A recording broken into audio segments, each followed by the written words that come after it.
جس وقت امام حسین علیہ السلام کے اہل بیت شام کی قید سے رہا ہو کر مدینے کی طرف واپس جا رہے تھے، انہوں نے اموی سالار کارواں سے خواہش کی کہ ان کو کربلا کی طرف سے لے چلیں تاکہ وہ جاتے جاتے شہدائے کربلا کی زیارت کر سکیں۔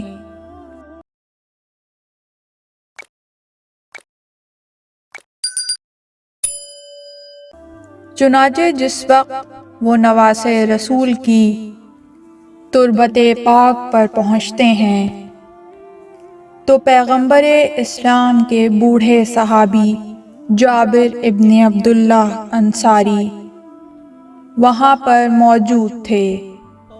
جناب جابر کے رفیق عطیہ اوفی کا بیان ہے کہ قبر حسین پر پہنچ کر جابر نے 3 مرتبہ فرمایا، یا حسین یا حسین یا حسین، اور پھر درد بھرے لہجے میں کہا، کیا دوست اپنے دوست کو جواب نہیں دے گا؟ اور پھر خود ہی کہنے لگے، ہاں آپ کیسے جواب دیں گے، آپ کی رگے گردن تو خون سے رنگین ہے اور سر و تن میں جدائی ہو چکی ہے۔ یا حسین آپ پر میرا سلام ہو، میں گواہی دیتا ہوں آپ فخر انبیاء رسول خدا کے فرزند، امام المتقین، امیر المومنین کے دلبر اور سیدہ نساء العالمین کے پارہ دل ہیں۔ آپ نے پاکیزہ زندگی گزاری اور پاکیزہ ترین موت قبول کی، لیکن مومنین کے قلب کو فراق کی آگ میں جلنے کے لیے تنہا چھوڑ دیا۔ اس میں کوئی شک نہیں کہ آپ زندہ ہیں، آپ پر خدا کا درود و سلام ہو، میں گواہی دیتا ہوں آپ کی شہادت کی داستان بھی حضرت یحییٰ ابن زکریا کی شہادت کی مانند ہے۔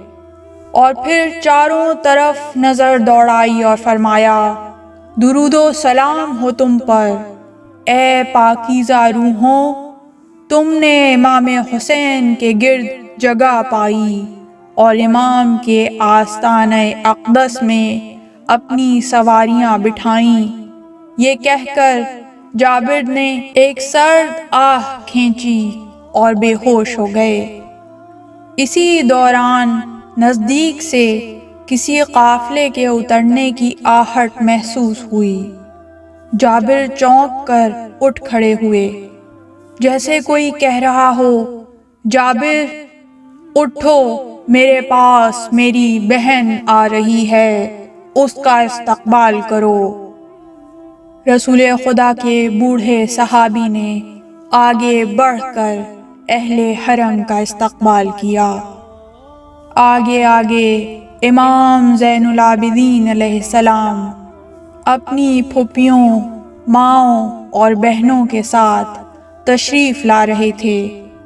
جابر ابن عبداللہ نے آگے بڑھ کر سید سجاد کو گلے سے لگا لیا۔ امام نے صحابی رسول سے فریاد کی، دیکھیے یہ وہی جگہ ہے جہاں ہمارے مردوں کو قتل کر دیا گیا، بچوں کو ذبح کر دیا گیا، عورتوں کو قید کر لیا گیا اور خیموں کو جلا دیا گیا۔ ادھر آفتاب ڈھل رہا تھا اور حضرت زینب کی نگاہوں میں کربلا کی زمین اب بھی عصر عاشوراء کی طرح خون سے رنگین نظر آ رہی تھی۔ ہر طرف دل کے ٹکڑے بکھرے پڑے تھے۔ ایک قتل گاہ میں 72 جنازے، ایک ایک منظر نگاہوں کے سامنے تھا۔ آہ، اس قوم جفاکار نے اکبر و اصغر کسی پر بھی رحم نہیں کیا۔ ہوا و ہوس میں گرفتار یزیدیوں نے حسین کو بھوکا اور پیاسا ذبح کر دیا، اس حسین کو جس کو رسول اپنا فرزند کہتے اور اپنی زبان چسایا کرتے تھے۔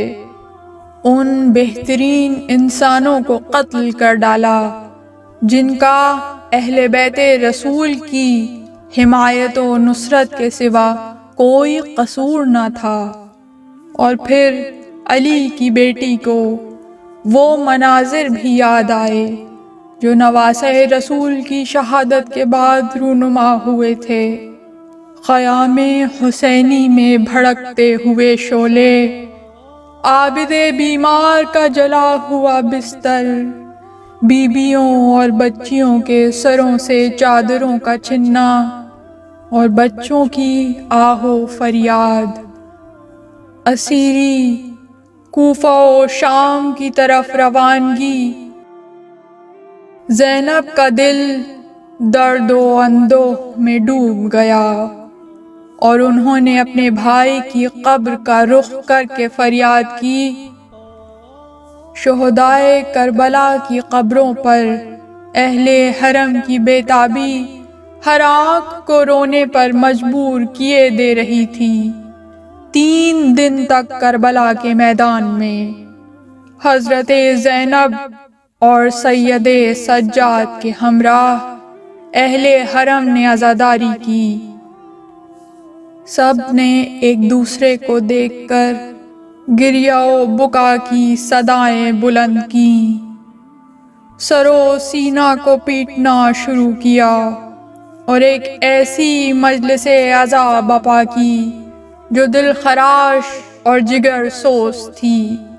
اس علاقے کی عورتیں بھی ان سے ملحق ہوئیں۔ رسول خدا کے بزرگ صحابی جابر ابن عبداللہ انصاری امام زین العابدین کے ساتھ ساتھ رہے، اور پھر تیسرے دن سید سجاد نے حکم دیا اور اونٹوں پر محملیں تیار ہوئیں اور خاندان رسول شہر مدینہ کی طرف روانہ ہو گئے۔